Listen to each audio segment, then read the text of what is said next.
एक सागर गहरा ठहरा मन के अंदर, मैं क्या बोलूं, मैं क्या बोलूं, मैं क्या बोलूं।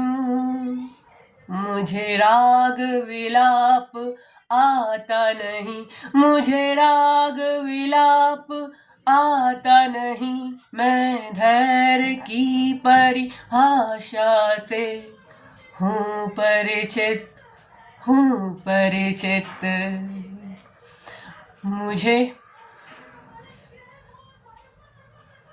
मुझे मन की व्यथा सुनाना नहीं, मुझे शौर्य की गाथा गाना नहीं।